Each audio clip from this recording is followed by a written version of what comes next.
कोकणातील डोंगर रांगांच्या मध्ये लपलेलं एक छोटंसं गाव होतं, कोरडेवाडी. दिवसा पाहिलं तर अगदी साधं, हिरवीगार शेती, मातीचे रस्ते, झाडांच्या सावल्या आणि गावकऱ्यांचा साधा भोळा स्वभाव. पण सूर्य मावळला की हेच गाव बदलत असे. संध्याकाळी 7 नंतर गावात कुणीही बाहेर दिसत नसे. लोक दारं लावून घेत, खिडक्यांना जाड पडदे आणि दिवे मंद. कारण एकच, त्या रात्री गावाच्या टोकाला एक जुनाट मोडकळीस आलेला वाडा होता. लोक त्याला म्हणायचे राणेवाडा. तो वाडा इतका जुना होता की कुणालाच ठाऊक नव्हतं की शेवटचा कोण तिथे राहिला होता. पण एक गोष्ट सगळ्यांना माहीत होती, त्या वाड्यात रात्री कुणीतरी चालतं. कोण, कुणालाच ठाऊक नव्हतं. आमई नावाचा एक तरुण पुण्याहून त्या गावात आला. तो एक लेखक होता, भयकथा लिहायचा. त्याला नेहमीच खऱ्या घटनांवर आधारित कथा लिहायची हौस होती. कोरडेवाडीबद्दल त्याला इंटरनेटवर थोडी माहिती मिळाली होती.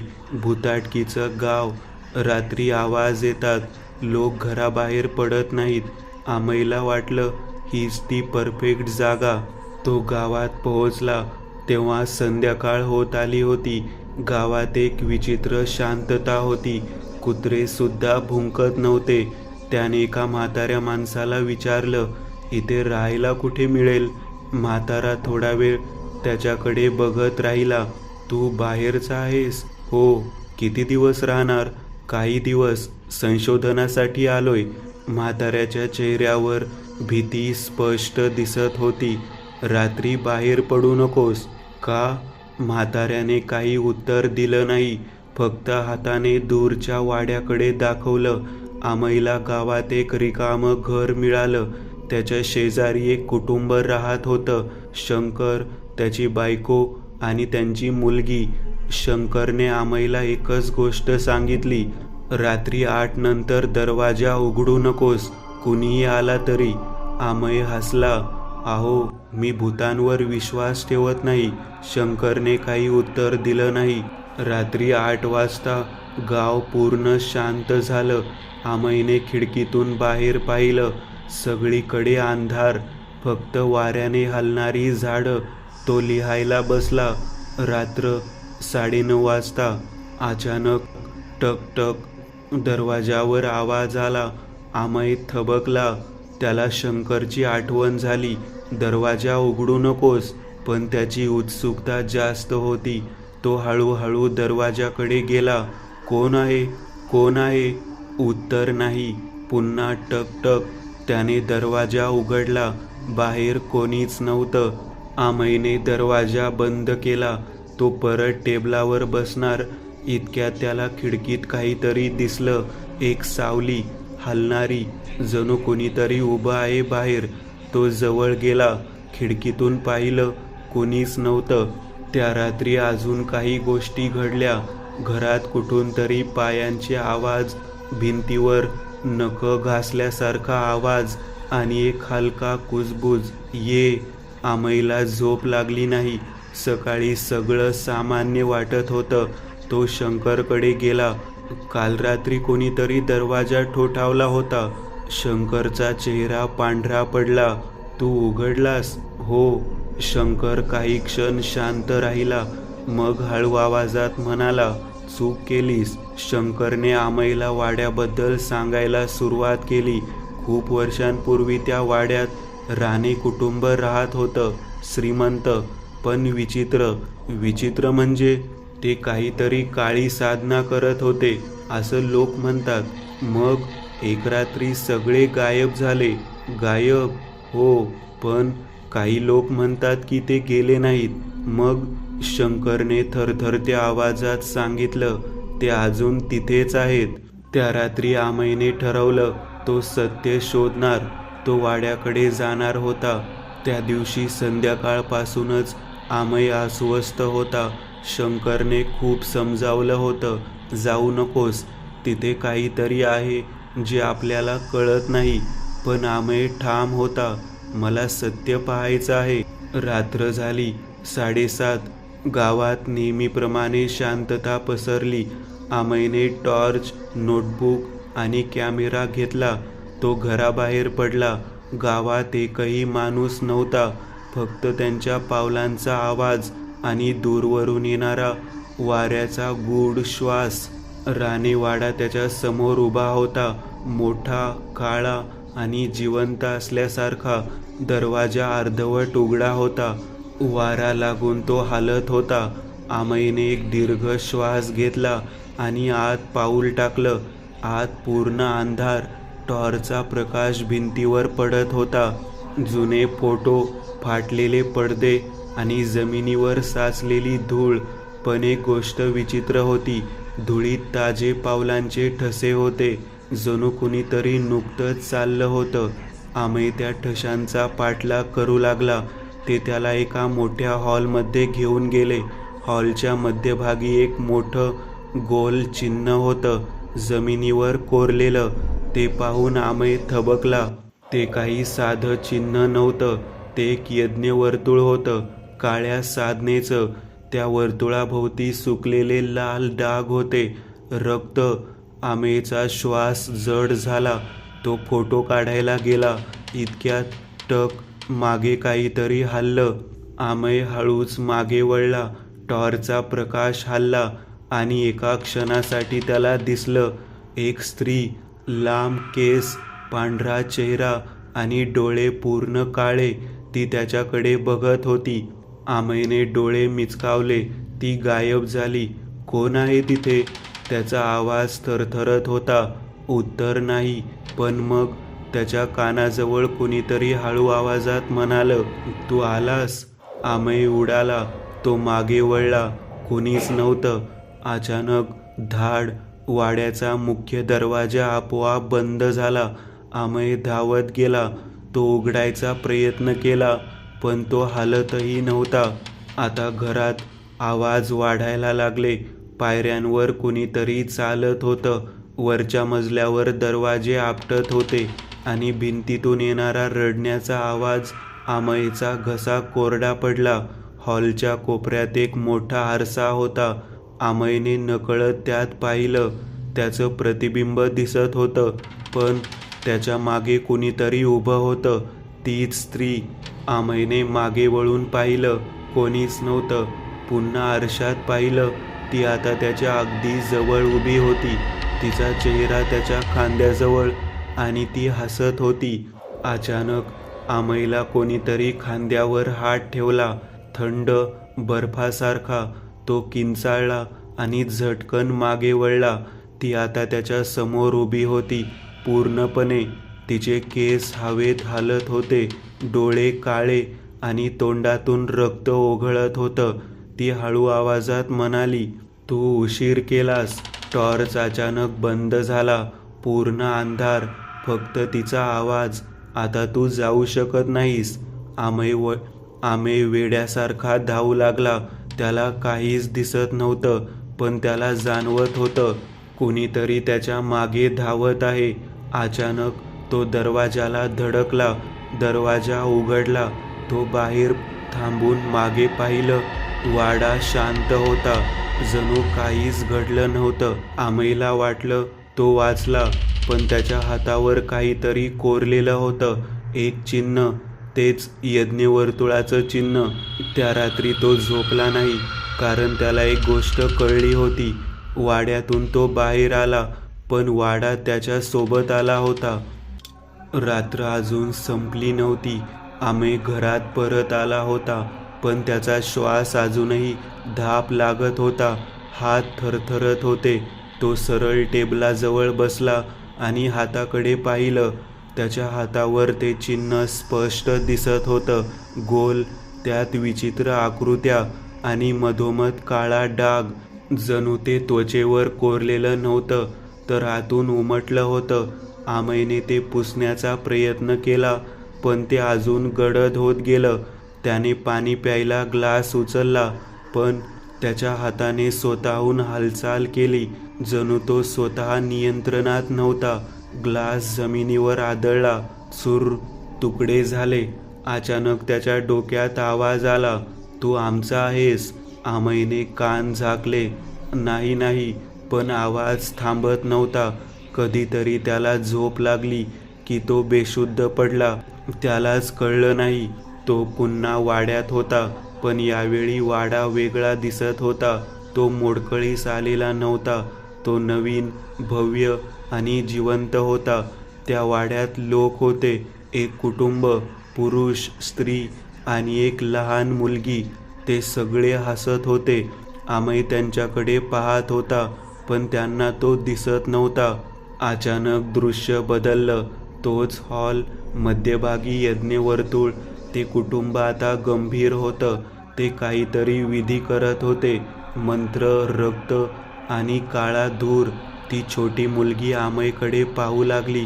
यावेळी तिला तो दिसत होता. ती हसली आणि म्हणाली, तू पुन्हा आलास?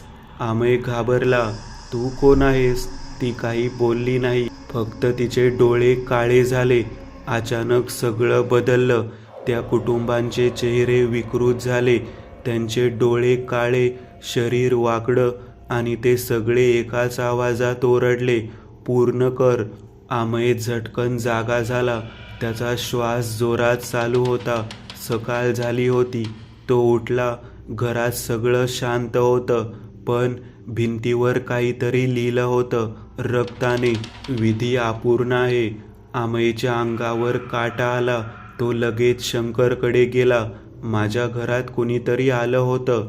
शंकरने काहीही आश्चर्य दाखवलं नाही. जणू त्याला आधीच माहीत होतं. शंकरने हळू आवाजात सांगितलं, तुला चिन्ह मिळाले ना? आमई थबकला. तुम्हाला कसं माहीत? शंकरने हात वर केला. त्याच्या हातावरही तेच चिन्ह होतं. शंकरने गावातल्या अजून 2 लोकांना बोलावलं. त्यांच्या हातावरही तेच चिन्ह होतं. शंकर म्हणाला, ज्यांनी वाड्यात पाऊल टाकलं ते कधीच सुटत नाहीत. त्या राणे कुटुंबाने एक शक्ती बोलावली होती अमर होण्यासाठी. मग विधी पूर्ण झाला नाही. काहीतरी चुकलं आणि ती शक्ती अडकली, पण पूर्ण नाही. शंकरचा आवाज थरथरला. ती नवीन लोक शोधते विधी पूर्ण करण्यासाठी. म्हणजे मी? हो. वाड्यातलं चिन्ह, स्वप्न, आवाज आणि भिंतीवरचा संदेश सगळं एकत्र जुळत होतं. आमई काही क्षण शांत राहिला. मग म्हणाला, मी हा विधी पूर्ण करणार नाही. शंकरने त्याच्याकडे बघितलं आणि हळू आवाजात म्हणाला, तुला वाटतं तुला पर्याय आहे? त्या दिवशी संध्याकाळी आमईला जाणवत होतं त्याचं शरीर हलकं होतं, पण मन जड. आवाज वाढत होते, ये, परत ये. रात्री 8 वाजता आमईने स्वतःला घरात बंद केलं, पण त्याचे पाय स्वतःहून दरवाजाकडे चालू लागले. तो थांबायचा प्रयत्न करत होता, पण शरीर ऐकत नव्हतं. हळूहळू त्याचा हात पुढे गेला आणि दरवाजा उघडला. बाहेर अंधार होता, पण त्या अंधारात ती उभी होती. ती हसली आणि म्हणाली, आता सुरुवात आहे. दरवाजा उघडला. आमई बाहेर उभा होता, पण तो स्वतःवर नियंत्रणात नव्हता. त्याचे पाय हळूहळू पुढे चालत होते, सरळ त्या वाड्याकडे.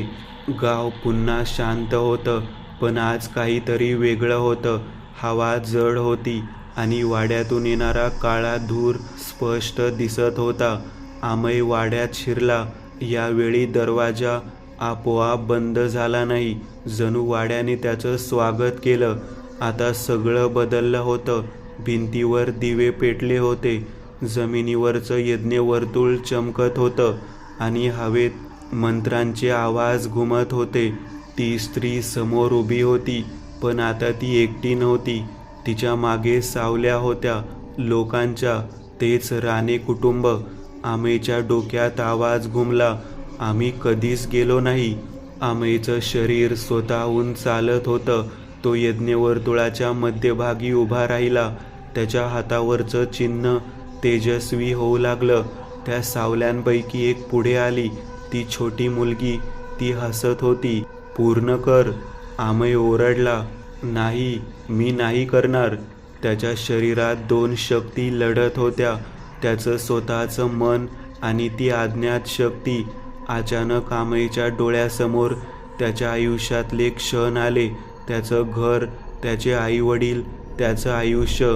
त्याने जोर लावला, त्याच्या शरीरावर नियंत्रण मिळवायचा प्रयत्न केला आणि एका क्षणी तो यज्ञवर्तुळातून बाहेर उडी मारली. त्या सावल्या किंचाळल्या. ती स्त्री रागाने ओरडली, तू आमच्यापासून सुटू शकत नाहीस. अमयने आजूबाजूला पाहिलं. त्याला एक जुना दिवा दिसला. त्याने तो उचलला आणि वाड्याच्या पडद्याला आग लावली. आग झपाट्याने पसरली. वाडा जळू लागला. सावल्या वेड्यासारख्या किंचाळत होत्या. ती स्त्री त्याच्याकडे धावून आली. तिचा चेहरा भयानक झाला होता. तू आम्हाला नष्ट करू शकत नाहीस. अमयने डोळे बंद केले आणि आग अजून वाढवली. काही क्षणात सगळं शांत झालं. अमयला शुद्ध आली तेव्हा तो बाहेर होता. वाडा पूर्ण जळून खाक झाला होता. शंकर आणि गावकरी त्याच्याकडे पाहत होते. तू वाचलास. अमयने हाताकडे पाहिलं. चिन्ह गायब झालं होतं. तो गाव सोडून गेला. काही दिवसांनी तो पुन्हा त्याच्या आयुष्यात रमला. एका रात्री तो आरशात पाहत होता. त्याचं प्रतिबिंब दिसत होतं, पण त्याच्या मागे कुणीतरी उभं होतं. ती हसली आणि हळू आवाजात म्हणाली, विधी पूर्ण झाला आहे. अमय थबकला. काय? ती पुढे आली आणि त्याच्या कानाजवळ कुजबुजली. तूच आमचं नवीन घर आहेस. पुणे. गर्दी, दिवे, आवाज आवाज सगळं जिवंत. अमयला वाटलं होतं मी सुटलो, पण काही गोष्टी ठिकाणाशी बांधलेल्या नसतात, त्या माणसाशी बांधलेल्या असतात. अमय परत त्याच्या फ्लॅटमध्ये राहायला आला. त्याने त्या गावाबद्दल कुणालाही सांगितलं नाही. तो पुन्हा लिहायला आला, पण त्याच्या कथा बदलल्या होत्या. तो जे लिहायचा ते तो विचार करून लिहायचा नाही. शब्द आपोआप येत होते. वाक्य स्वतः तयार होत होती आणि प्रत्येक कथेत एकच गोष्ट होती, काळं वर्तुळ, सावल्या आणि एक स्त्री. एका रात्री तो लिहित होता. अचानक त्याच्या स्क्रीनवर शब्द दिसले, मी इथे आहे. अमय थबकला. हे मी लिहिलं नाही. कीबोर्ड आपोआप हलायला लागला. अक्षरं दिसायला लागली. तू मला बाहेर आणलं आहेस. अमय घामाघूम झाला. त्याने लॅपटॉप बंद केला. तो बाथरूममध्ये गेला. पाणी मारलं चेहऱ्यावर. वर पाहिलं. आरशात तो दिसत होता, पण त्याच्या डोळ्यांमध्ये काळेपणा दिसत होता. त्याचे डोळे काही क्षण पूर्ण काळे झाले, मग परत सामान्य. त्या रात्री तो झोपला, पण पुन्हा तोच आवाज. आता आपण पूर्ण आहोत. पुढच्या काही दिवसात विचित्र गोष्टी घडायला लागल्या. त्याच्या फ्लॅटमध्ये पायांचे आवाज, दरवाजा आपोआप उघडणं आणि शेजाऱ्यांनी सांगितलेलं, तुझ्या घरातून रात्री आवाज येतात. त्याच्या समोरच्या फ्लॅटमध्ये एक मुलगी राहत होती, रिया. ती एकदा त्याच्याकडे आली. काल रात्री तू ठीक आहेस ना? हो. मला वाटलं कुणीतरी रडत होतं तुझ्या घरात. अमय काही बोलला नाही. त्या रात्री रिया परत तिच्या फ्लॅटमध्ये गेली. रात्री 2 वाजता तिला आवाज आला, टक टक. तिच्या दरवाजावर. कोण आहे? उत्तर नाही. ती जवळ गेली. दरवाजा उघडला. बाहेर अमय उभा होता. त्याचे डोळे पूर्ण काळे होते आणि तो हसत होता. अमय. तो काही बोलला नाही, फक्त हळू आवाजात म्हणाला, तू पुढची आहेस. रिया मागे सरकली, पण तिच्या फ्लॅटमधला दिवा बंद झाला. पूर्ण अंधार. त्या रात्री कोणीही काही ऐकलं नाही, पण सकाळी त्या बिल्डिंगमध्ये बातमी पसरली, रिया गायब झाली. अमय शांत बसला होता. त्याच्या हातावर पुन्हा ते चिन्ह दिसत होतं, पण आता ते जास्त मोठं झालं होतं. त्याला आता सगळं समजलं होतं. तो वाचला नव्हता, तो निवडला गेला होता. त्या रात्री त्याच्या फ्लॅटमध्ये जमिनीवर एक नवीन वर्तुळ तयार झालं. आपोआप घर तयार आहे. अमय आरशात पाहत होता. त्याच्या मागे आता एक नाही, अनेक सावल्या उभ्या होत्या. ती स्त्री पुढे आली आणि म्हणाली, कोरडेवाडी संपली, पण आता शहर सुरू होतं. पुण्यातील ती बिल्डिंग आता सामान्य राहिली नव्हती. दिवसा सगळं ठीक दिसायचं, पण रात्री हवा जड व्हायची. कॉरिडॉरमध्ये सावल्या हलायच्या आणि काही फ्लॅट्समधून कुजबूज ऐकू यायची. हळूहळू लोकांनी नोटीस केलं, लिफ्ट स्वतःहून थांबते, कॅमेऱ्यामध्ये विचित्र आकृत्या दिसतात आणि काही लोक अचानक गायब होतात. पण कुणीही पोलिसांकडे गेला नाही. का? कारण ज्यांनी पाहिलं ते बोलले नाहीत आणि जे बोलले ते दुसऱ्या दिवशी दिसले नाहीत. अमय आता तसाच राहिला नव्हता. तो दिवसाढवळ्या सामान्य दिसायचा, पण रात्री तो बदलायचा. त्याचे डोळे काळे व्हायचे आणि त्याचा आवाज वेगळा. त्याच्या फ्लॅटमध्ये जमिनीवरचं वर्तुळ आता पूर्ण झालं होतं. ते चमकत होतं, जसं त्या वाड्यात होतं. त्या वर्तुळाभोवती सावल्या उभ्या होत्या. त्या आता स्पष्ट दिसत होत्या. राणे कुटुंब आणि रिया. हो, रिया आता त्यांच्यात होती. ती शांत होती, डोळे काळे, आणि ती अमयकडे पाहत होती. त्या रात्री 12 वाजता विधी सुरू झाला. हवेत विचित्र मंत्र घुमू लागले. अमयच्या तोंडातून शब्द बाहेर येत होते, पण ते त्याचे नव्हते. त्या शक्तीचा एकच उद्देश होता, पूर्णपणे मुक्त होणे. गावात ती अडकली होती, पण शहरात तिला अडवायला काहीच नव्हतं. अचानक अमयच्या डोळ्यात एक क्षणासाठी बदल झाला. तो परत तो झाला नाही. त्याने स्वतःला रोखायचा प्रयत्न केला. मी हे होऊ देणार नाही. त्या सावल्या रागाने ओरडल्या, तू फक्त एक माध्यम आहेस. अमय वेड्यासारखा तडफडू लागला. त्याचं शरीर 2 शक्तींमध्ये अडकलेलं होतं.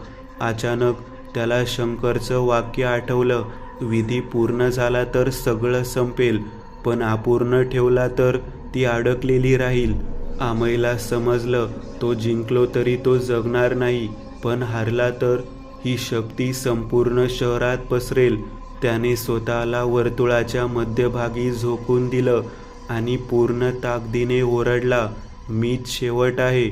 अचानक वर्तुळातून प्रचंड प्रकाश बाहेर आला. सावल्या किंचाळल्या. त्या सगळ्या आकृत्या हळूहळू नाहीशा होऊ लागल्या. रिया, राणे कुटुंब आणि ती स्त्री सगळे अदृश्य झाले. सगळं शांत झालं. दुसऱ्या दिवशी बिल्डिंग पुन्हा सामान्य दिसत होती. लोक परत दिसायला लागले, पण अमय गायब होता. त्या फ्लॅटमध्ये आरशावर एक वाक्य लिहिलं होतं, तो अडवून गेला आहे, पण कायमचा नाही. काही दिवसांनी एका दुसऱ्या शहरात एक माणूस आरशात पाहत होता. त्याच्या डोळ्यांमध्ये क्षणभर काळेपणा दिसला आणि एक आवाज, आपण अजून संपलेलो नाही. पुढची भयकथा. अमोल रात्री उशिरा ऑफिसमधून घरी परतत होता. रस्ता जवळजवळ रिकामा होता. फोनची बॅटरी फक्त 5% उरली होती. तो चालत असताना अचानक फोन वाजला. Unknown number. त्याने उचलला. हॅलो. समोरून घाईघाईचा आवाज, अमोल, फोन ठेवू नकोस. अमोल थबकला. कोण? मी, तूच बोलतोय. 5 मिनिटांनी काय होणार आहे ते ऐक. अमोल हसला. मस्करी करू नकोस. ऐक, पुढे चौकात जाऊ नकोस. तिथे. कॉल कट झाला. अमोल काही क्षण थांबला. काय वेडेपण आहे. तो पुढे चालत राहिला. पुन्हा फोन वाजला. तोच नंबर. त्याने उचलला. आवाज आता थरथरत होता. तू ऐकलं नाहीस. आता उशीर झाला आहे. अमोलच्या अंगावर काटा आला. काय चाललंय? आता तू त्या चौकात उभा आहेस ना? अमोल आजूबाजूला पाहतो. हो, तो चौकातच होता. आता डावीकडे पाहू नकोस. अमोलने नकळत डावीकडे पाहिलं. रस्त्याच्या कोपऱ्यात एक माणूस उभा होता, पूर्ण अंधारात. त्याचा चेहरा दिसत नव्हता. तो तुला पाहतोय का? अमोलचा श्वास अडकला. हो, तो पुढे येईल. तो माणूस हळूहळू चालायला लागला. आता पळ. अमोल पळायला लागला. फोन अजूनही कानाला होता. सरळ पळ, मागे वळून पाहू नकोस. पण अमोलने मागे पाहिलं. तो माणूस खूप जवळ आला होता. अस्वाभाविक वेगाने. तो तुला पकडणार आहे. अमोल ओरडला. तू कोण आहेस? काही क्षण शांतता, मग तोच आवाज, अगदी हळू. मी तू आहे 5 मिनिटानंतरचा. अचानक फोन कट झाला. अमोल थांबला. श्वास सावरत हळूहळू मागे वळला. तो माणूस त्याच्या समोर उभा होता आणि तो अमोलच होता, पण त्याचा चेहरा विकृत, डोळे काळे. तो हसला आणि म्हणाला, आता तुझी पाळी पुढच्या कॉलसाठी.